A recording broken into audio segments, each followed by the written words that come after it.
Meus irmãos queridos, hoje nós vamos ficar no caminho de Betânia. E eu quero começar esse tempo de formação lendo a Sagrada Escritura.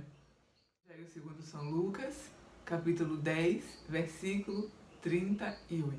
Estando em viagem, entrou num povoado e certa mulher chamada Marta recebeu-o em sua casa. Sua irmã, chamada Maria, ficou sentada aos pés do Senhor, escutando-lhe a palavra. Marta estava ocupada pelo muito serviço.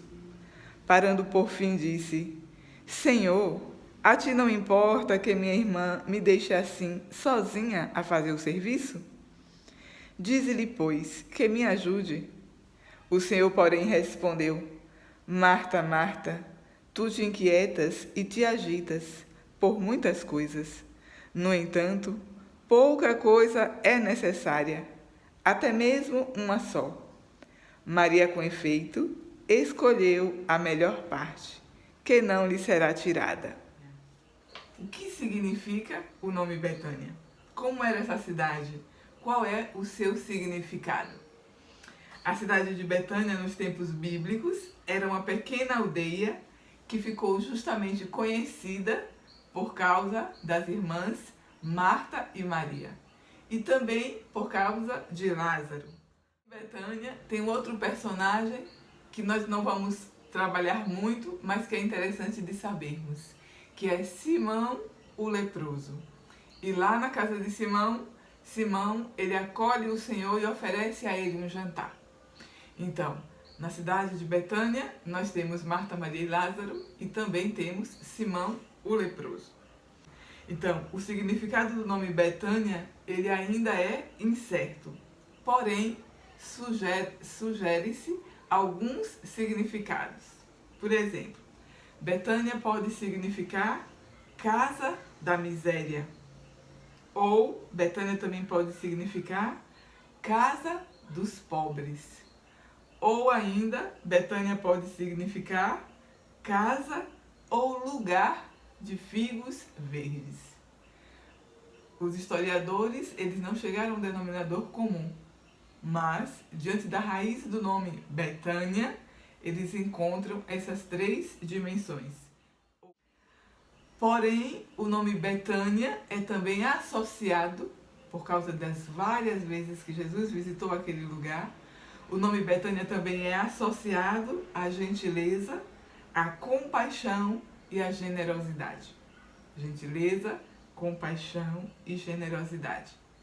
É interessante de sabermos que na Sagrada Escritura existem 2 lugares com o nome Betânia.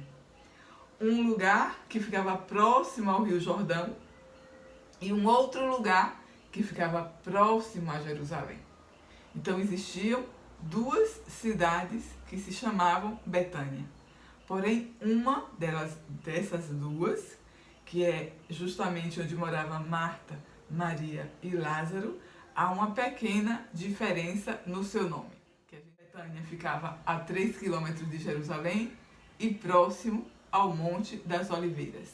Por isso, várias das vezes onde Jesus ele vai se dirigir a Jerusalém, ele vai e às vezes ele volta, por causa da proximidade da casa dos seus amigos, a grande cidade que é a cidade de Jerusalém.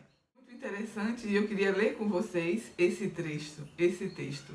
Marcos 14, versículos de 3 a 9.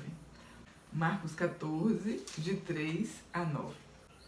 Em Betânia, quando Jesus estava à mesa em casa de Simão, o leproso, aproximou-se dele uma mulher, trazendo um frasco de alabastro, cheio de perfume de nardo puro, caríssimo, e quebrando o frasco, derramou-o sobre a cabeça dele. Alguns dentre os presentes indignavam-se entre si. Por que esse desperdício de perfume? Pois poderia ser vendido esse perfume por mais de 300 denários e distribuído aos pobres. E a repreendiam, mas Jesus disse: Deixai-a, porque a aborreceis? Ela praticou uma boa ação para comigo. Na verdade, sempre terei os pobres convosco, e quando quiserdes, podeis fazer-lhes o bem, mas a mim nem sempre tereis. Ela fez o que podia, antecipou-se a ungir o meu corpo para a sepultura. Em verdade vos digo que por toda parte onde for proclamado o Evangelho, ao mundo inteiro, também o que ela fez será contado em sua memória. Então esse é o relato da unção de Betânia, aqui no Evangelho segundo Marcos. Então, foi muito proveitoso, muito agradável estudar sobre eles, mas a pontinha do mistério, ela continua ainda, mesmo depois desse ensino, mesmo depois de ter estudado um pouco, né? Não tanto, ninguém nunca estuda tanto, mas sempre fica essa ponta do mistério. E eu quero partilhar com vocês justamente a minha alegria e a minha descoberta. Com certeza, Marta, Maria e Lázaro, eles são irmãos. Isso a gente pode comprovar. Primeiro, porque a Sagrada Escritura diz. Segundo, né, não aqui no livro dos Evangelhos Sinóticos, mas São João, Maria e Lázaro são irmãos. São João, capítulo 11, nos garante essa verdade. Durante muito tempo na igreja, nós celebrávamos Santa Marta, mas nós não celebrávamos juntos os irmãos Maria e Lázaro. Nosso Papa Francisco, no ano de 2021, ele instituiu a festa dos três juntos. Então, o Papa Francisco instituiu essa festa dos irmãos Marta, Maria e Lázaro. Então, é comprovado que eles são irmãos. Os três são irmãos. Algumas pessoas confundem a identidade de Maria de Betânia e de Maria Madalena, visto que, para a Igreja do Oriente, elas são distintas. Duas pessoas. Lá no Oriente existe Maria de Betânia e existe Maria Madalena. No Ocidente, no lado latino, considera-se uma pessoa apenas. A mesma Maria de Betânia é a mesma Maria Madalena, é a mesma Maria que ungiu os pés do Senhor, é a mesma mulher de Lucas, capítulo 7. Mas quero distinguir com vocês alguns traços das duas personagens. Maria de Betânia morava em Betânia. Maria Madalena morava do outro lado, em Magdala. Por isso ela é chamada também Madalena. Maria de Betânia morava em Betânia. Maria Madalena morava em Magdala, original de Magdala. Maria de Betânia era irmã de Marta e de Lázaro. Maria Madalena, a Sagrada Escritura vai nos dizer, no Evangelho segundo São Lucas, que dela foi expulso 7 demônios. Outra diferença. Enquanto Maria de Betânia derrama o perfume na cabeça do Senhor, nos Evangelhos Sinóticos, Maria Madalena, ela fica aos pés da cruz. É uma outra diferença. Enquanto Maria de Betânia senta-se aos pés do Mestre para escutá-lo, toda quietinha, acomodada, ouvinte, talvez a contemplativa ali naquele momento, Maria Madalena é aquela que corre para anunciar a ressurreição. Quando rezarmos por nossos amigos, peçamos a Marta, Maria e Lázaro de Betânia de nos conduzir a bons amigos, ou de proteger os nossos amigos, de cuidar dos nossos amigos e de fazer de nós também bons amigos para aqueles que o Senhor coloca no nosso caminho. Jesus, ele andava sempre de um lado para outro, pregava, curava, tinha as missões, mas sempre ele parava para descansar. O que é que isso nos ensina? Que nós também precisamos parar para descansar. Às vezes a gente vai de um dia a outro sem perceber que o dia é vivido. Mas é preciso aprender com Jesus que precisamos dar essa parada. Dar uma parada no meio do caminho. E eu quero fazer essa proposta hoje. Vamos tentar encontrar nos três personagens traços que podem ser semelhantes aos meus traços, a minha personalidade, a minha forma de viver, a minha forma de ser. Depois que eu encontro esses traços, eu percebendo que Deus trabalhou naquele personagem, eu posso também pedir ao Senhor que Ele trabalhe no meu coração. Que Ele faça da minha vida e na minha vida a sua vontade, que é o mais importante. O Senhor, Ele vem à terra e Ele é muito claro. Ele diz, eu vim para fazer a vontade do meu Pai. Minha alegria é fazer a vontade do meu Pai. Então a nossa alegria também é fazer a vontade do Pai. Nos reconhecendo em cada um desses, nós podemos pedir ao Senhor também que transforme a cada um de nós. Porque aqueles que vivem com o Senhor se parecem com o Senhor. Quanto mais eu vivo com alguém, mais eu me pareço com aquele alguém. Quanto mais eu vivo com Jesus, mais eu me pareço com o próprio Senhor. Então vamos ver de um a um. Vamos ver primeiro Marta. Primeiramente, Marta. Conhecemos Marta como aquela que acolhe o Mestre. Um dos seus títulos principais é acolhedora. Marta é aquela que acolhe. O texto nos diz, Marta o acolheu em sua casa. Marta o acolheu em sua casa. Ela é essa mulher de caráter determinado e nobre. Se manifesta os seus sentimentos claramente e sem rodeios. Essa é Marta. Nobre, senhora de si, diz as coisas que pensa, as coisas que se passam no seu interior, sem nenhum rodeio. Olha o que ela vai dizer a Jesus. Não se importa, Senhor, que a minha irmã fique aí sentada? Marta é essa que se expressa. Marta está muito ocupada no seu desejo de receber o Senhor como Ele merece. Ela está ali, ela quer dar o melhor. Segundo o seu costume, ela quer dar ao Senhor aquilo que há de melhor. Água para lavar os pés, óleo para ungir a sua cabeça. Ela esmera-se em fazer boas comidas para que Ele tenha um bom acolhimento, porque Ele merece. É justo que nós queiramos oferecer àqueles que nós amamos o melhor. E não era todos os dias que Jesus estava ali. Embora fosse sempre, mas não era todos os dias. Então, quando ele chegava, ela queria oferecer o melhor. E na sua forma de amar, ela deseja agradar, e vários são os sentimentos e emoções que Marta vive naquele instante. Às vezes, nós amamos de forma errada. Nós amamos tanto que nós sufocamos.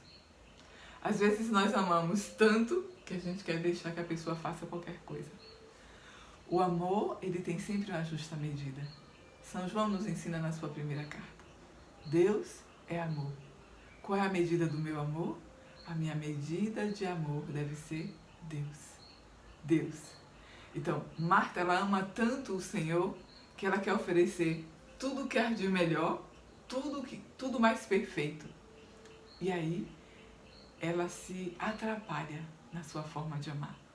Ela exagera na sua forma de amar. E tudo que é exagerado, tudo que é demais, pode não ser bom. Tudo que é demais, tudo que é exagero, pode não ser bom. E Marta, ela está ali no seu exagero de amor. Alguns pontos para Marta. Primeiro, ela fica preocupada. Marta se preocupa. É uma ocupação antes. Ela se preocupa. Ela percebe que o tempo está passando e que ela não vai conseguir dar conta de tudo aquilo que ela pensou, programou, planejou para o Senhor. Então, o que fazer?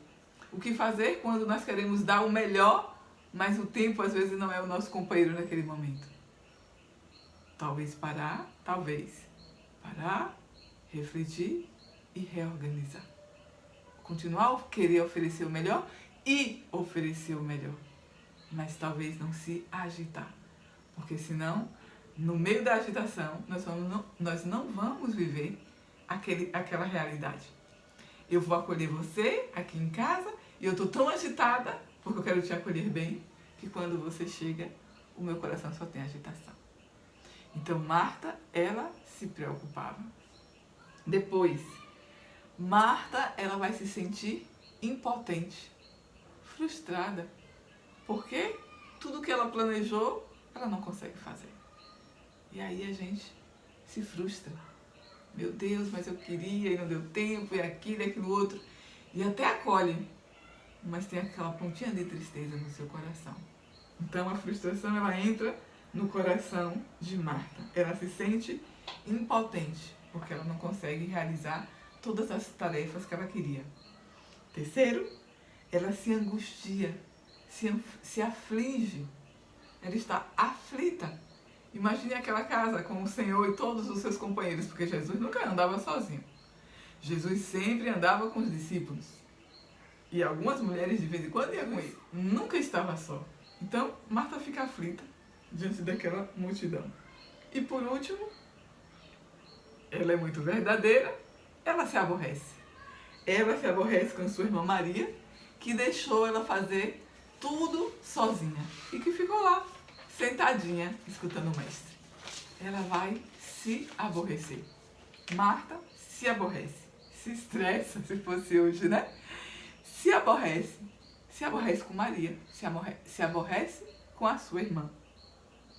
Ainda, um outro pontinho, Marta, ela fica indignada. Indignada por ver Maria lá sentada e ela fazendo tudo no corre-corre, para lá e para cá. E o que é que acontece? No meio da sua agitação, no meio da sua agonia, no meio da sua frustração, na sua indignação. Marta continua. Ela só consegue ver o que falta. Ela só consegue ver o que falta. Às vezes acontece isso. Você oferece o melhor que você tem, você prepara, você faz. Passou a agitação, consegue acolher. Né? A gente fala do acolhimento aqui. Consegue acolher.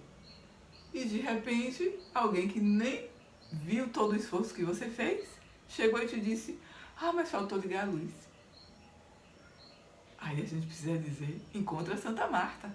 Encontra o coração já ajustado de Marta. E não vê o que falta, mas dá graças pelo que já tem. Dá graças pelo que já tem. Marta aqui ainda está desajustada. Não está no ajuste. O coração dela está numa agitação profunda. E aí, ela vê tudo que faltava fazer. E claramente, ela vai chegar para o mestre e ela vai fazer a reclamação dela. Porque ela é aquela que fala. Ela vai fazer, Senhor, não é possível. Não te importas que a minha irmã me veja fazendo todo o serviço e me deixe fazer o serviço sozinha? Ela vai realmente falar com o mestre. Eu me dizia, ela vai dar uma reclamação no bem-amado. Ela reclama.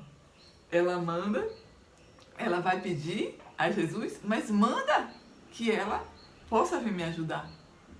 Diz para ela vir me ajudar. Às vezes nós também somos assim como Marta. Nós queremos às vezes mandar no Senhor. Senhor, mas isso? Não está vendo que não pode ser? Quando eu rezava, preparando essa parte sobre Marta, eu me dizia, Senhor, quantas vezes eu te reclamei? Quantas vezes eu também te reclamei? Eu disse, Senhor, não está vendo isso? Não é possível.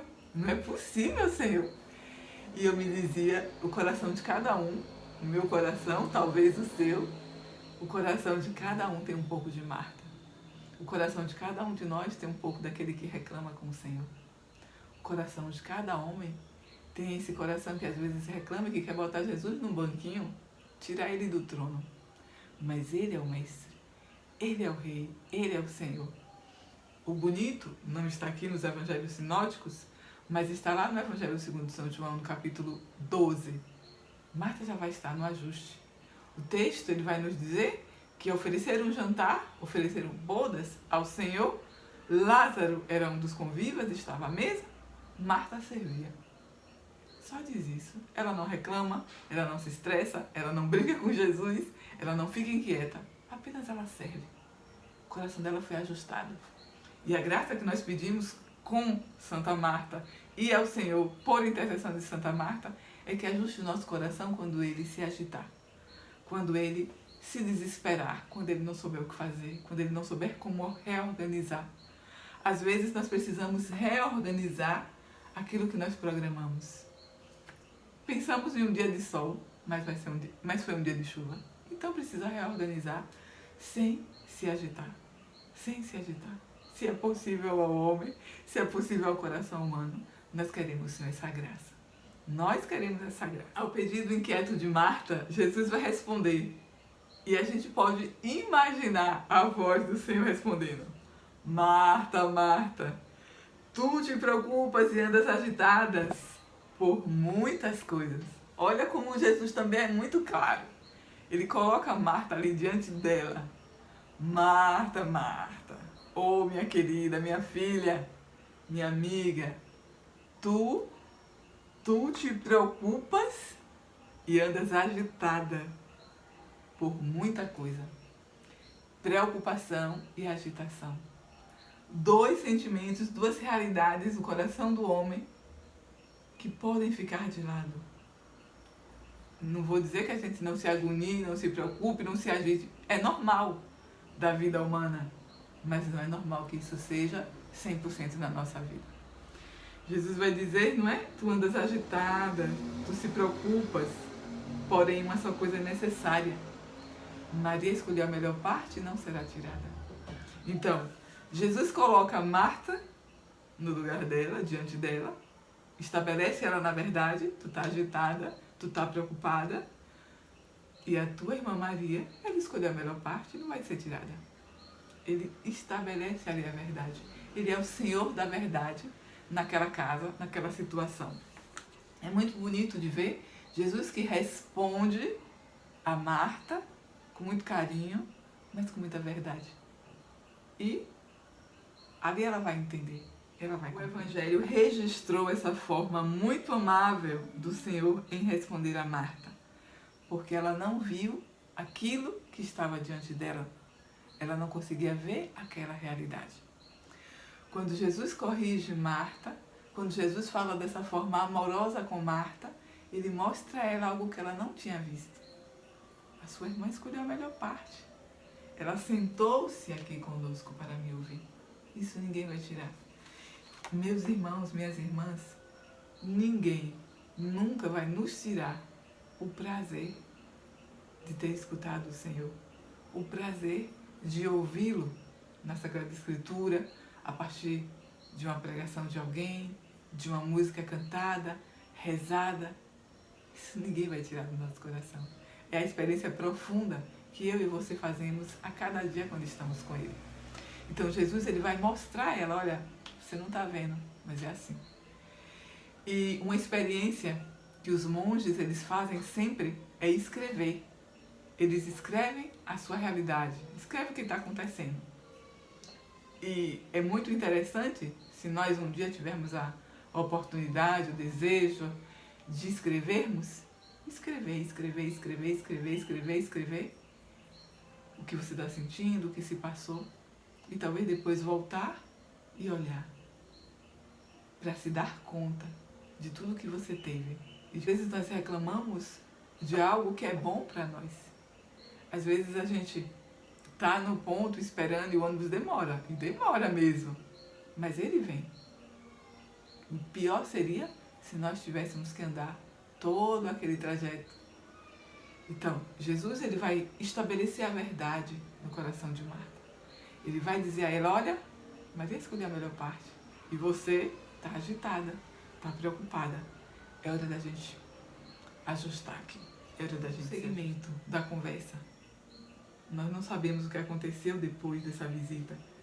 Mas o que sabemos é o que está lá no Evangelho segundo São João, no capítulo 12, onde Marta serve tranquilamente, né? Porque a mudança, ela é interior.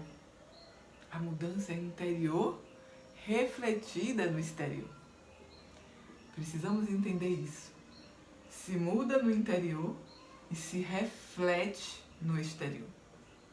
Toda mudança, ela reflete. Toda oração, ela é refletida na minha vida. Não existe oração verdadeira que não seja refletida na minha vida. Não existe. Então, a minha oração, ela reflete. A mudança de Marta, no seu interior, ela reflete ali no Evangelho segundo São João, porque o texto vai nos dizer Marta servia. Ela faz aquilo que ela ama fazer. Ela ama acolher, ela ama servir, ela ama estar entre as pessoas. Ela quer dar o melhor. Isso é Marta. Isso é Marta. Uma Marta ajustada. Uma Marta querida por todos. Quem não ama seus irmãos? Quem não ama seus amigos? Ela é amiga do Senhor. Será que o Senhor não a amaria? Claro que sim. Então ela está ali ajustada, fazendo o melhor que ela sabe. Ela está em casa. Está em casa. Hoje ela encontrou o seu lugar. A sua oferta tem um significado diferente. Um significado de simplesmente ser ela mesma. Ela ama, ela acolhe e ela faz o que ela tem de melhor. Depois de Marta, vamos encontrar Maria. Alguns vão chamá-la de Maria a Contemplativa. Muitas vezes, como eu já disse, ela foi confundida com Santa Maria Madalena. Para o povo judeu, era muito normal colocar sempre o mesmo nome, né? De pai para filho e tal, de irmãos, sempre o mesmo nome. Lembra de João Batista? João Batista, Zacarias, o seu pai estava mudo. E Isabel disse, ele vai se chamar João. Aí todo mundo, não, mas não tem nenhum João na sua casa, não tem nenhum João na sua família. Então, vai chamar Zacarias. Então, foi o momento onde Zacarias voltou a falar e ele disse, não, o nome dele vai ser João. João, né? Vai escrever na tabuinha primeiro, o seu nome é João. Mas as pessoas queriam botar Zacarias como pai. Então, era muito normal que as pessoas tivessem o mesmo nome. Então, Maria de Betânia, ela é a irmã de Lázaro e Marta. Segundo a beata Catarina Emmerich, quem é essa beata? Essa beata foi aquela que recebeu do Senhor a graça das visões da paixão de Cristo. Essa beata, ela, depois dos seus discípulos, né? Eles escreveram todos os relatos da paixão, porque ela já estava bem doente. Segundo a beata Catarina Emmerich, que teve os relatos da paixão, dos quais Mel Gibson utilizou para fazer o filme da Paixão de Cristo, baseado também na Sagrada Escritura, a beata Catarina Emmerich, ela vai dizer que os pais de Lázaro tiveram 15 filhos. Dos 15, 8 ficaram vivos. Dos 8, nós conhecemos 3, Marta, Maria e Lázaro. Uma quarta, que se chamava Maria, e que eles colocaram o nome também de Maria Silenciosa, porque ela falava muito pouco. E a quinta, uma outra Maria, que é Maria Madalena, que pequena, com 8 anos de idade, saiu da casa dos pais de Lázaro e foi morar em Magdala. Esse é o relato de Catarina Emmerich. Nossa Maria, que escolheu a melhor parte, a irmã de Lázaro e de Marta, é citada como aquela mulher que vai derramar o óleo para ungir a cabeça de Jesus lá na casa de Simão, o leproso. O óleo na cabeça do Senhor para ungí-lo, que se chama Maria, é a irmã de Lázaro e de Marta. Ainda procurando sobre essa família, eu encontrei um escritor do século XIX que se chama Abade Claude Joseph Dio, que é francês. Esse abade, ele escreveu mais de 50 livros de espiritualidade. Mais de 50 livros.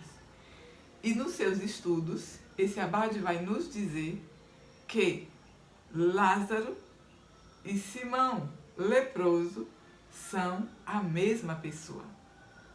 Eles são a mesma pessoa. Ele diz que o outro Simão, que está lá em Lucas 7, que é um fariseu, que tem também uma mulher que entra na casa daquele fariseu para chorar nos pés do Senhor e enxugar com seus cabelos, é o mesmo Lázaro. Então, os 3 personagens, Simão, de Lucas 7, Lázaro, irmão de Marta e Maria, e Simão leproso, segundo esse escritor, o abade Claude Joseph Dion, eles são a mesma pessoa. Quando eu fazia minha pesquisa de estudo, eu dizia, tudo que está revelado já foi revelado na Sagrada Escritura. Por isso que quando nós começamos, hoje eu dizia que Marta, Maria e Lázaro, eles vivem esse mistério. É muito misterioso a vida deles. E eu rezava e eu dizia para o Senhor, Senhor, é verdade, pode ter muitas coisas que casem, né? Que casem ali, aquela mulher que derrama o perfume, Simão leproso, pode ser que seja Lázaro, será que Lázaro morreu de lepra, não é? Por isso que ele foi enterrado, já estava cheirando mal 4 dias, depois ele vem, ele oferece de novo um jantar lá em São João, pode ser que seja, pode, não discordo também desse escritor, desse teólogo aqui do século XIX, quem sou eu? Ninguém. Mas quero dizer que tudo que é da Sagrada Escritura, tudo que tinha de ser revelado, já foi revelado. E é importante para nós de sabermos que Jesus amava essas 3 pessoas, como Jesus nos ama. E aquelas 3 pessoas amavam Jesus. Isso é importante. Devoção popular, ela vai falar, a devoção popular é diferente da tradição, tá bom? A devoção popular é o que o povo fala. A devoção popular vai ver Maria Madalena como uma prostituta. Mas a vida de Maria Madalena também é envolvida de muitos mistérios. E alguns afirmam que realmente ela foi uma prostituta, outros vão dizer que ela não foi. Eu não cheguei nesse estágio, porque a gente não está falando dela.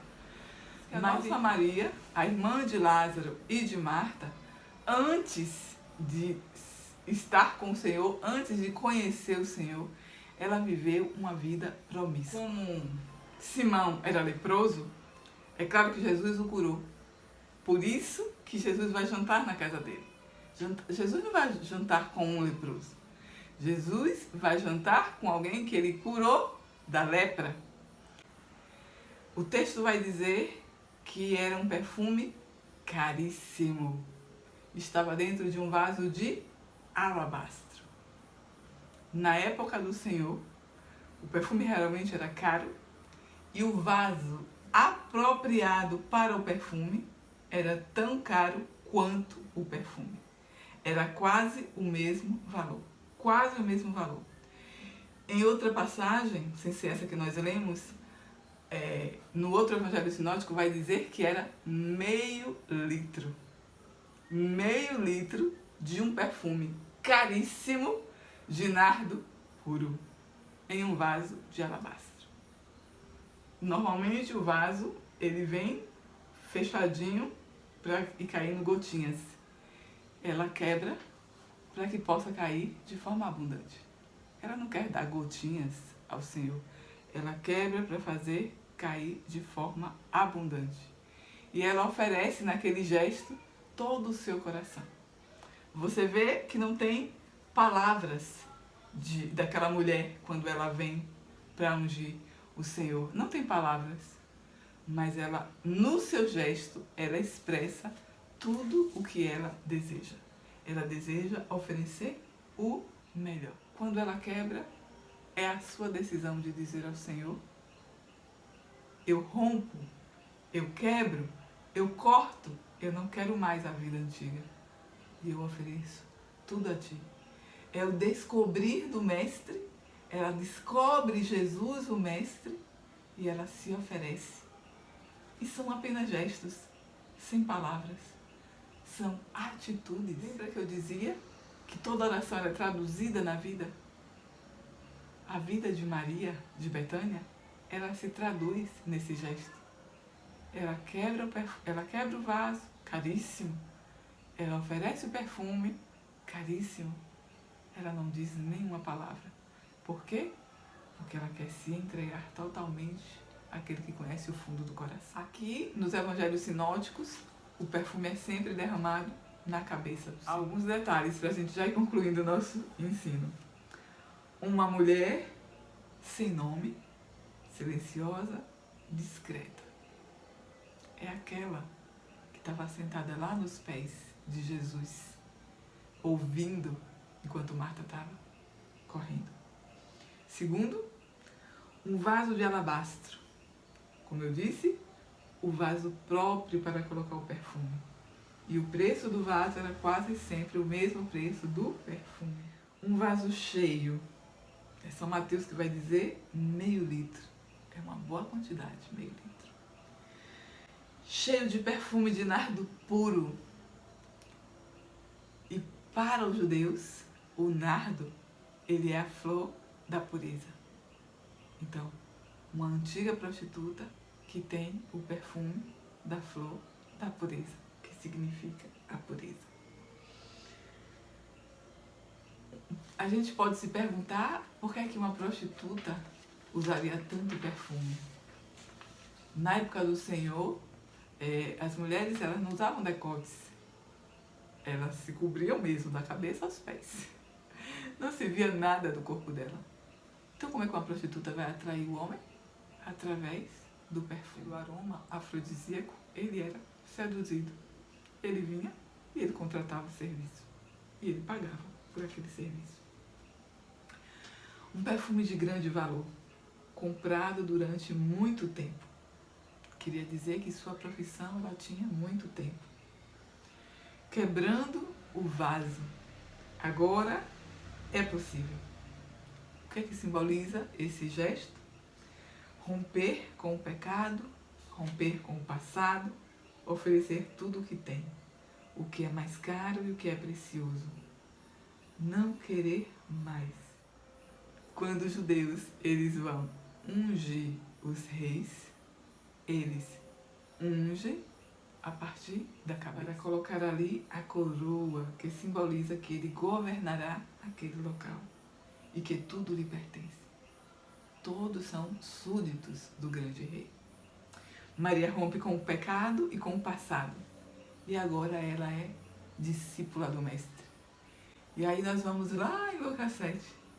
Lá em Lucas 7, que vai nos dizer seus muitos pecados lhe foram perdoados. Porque a quem muito se perdoa, muito se ama.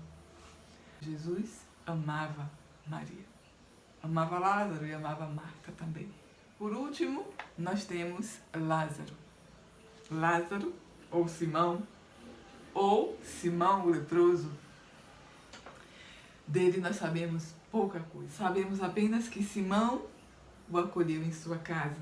Simão, o leproso, o acolheu em sua casa e deu um jantar. Então, qual é o ensinamento desse caminho de Betânia para cada um de nós? Nesse contexto das irmãs e de Lázaro, Marta, Maria e Lázaro. O que é que nos ensina o caminho de Betânia?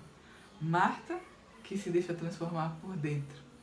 O turbilhão das agitações interiores é depois pacificado pela voz e pela presença do Mestre. Maria, ela deixa a vida de pecado e ela oferece o melhor que ela tem. E ela escolhe a melhor parte, que ninguém vai tirar. De Lázaro, nós podemos guardar que é aquele que está sempre disponível para acolher o Senhor. Então, que Santa Marta, Santa Maria e São Lázaro de Betânia nos ajude no nosso caminho, nos ensine, faça de nós bons amigos, amigos do Mestre e amigos dos nossos amigos, que coloque também boas pessoas no nosso caminho. Quero te agradecer, Senhor, por esse momento. Obrigada por tua presença amorosa. Obrigada por tua voz que sussurra ao nosso ouvido. Obrigada por teu amor que nos ama. E nós queremos também te amar. Ó sangue e água que jorraste do coração de Jesus, como fonte de misericórdia para nós, eu confio em vós. Jesus, eu confio em vós. Louvado seja nosso Senhor Jesus Cristo, para sempre seja louvado, e também nossa Mãe Maria Santíssima e São José. Em nome do Pai, do Filho e do Espírito Santo. Amém.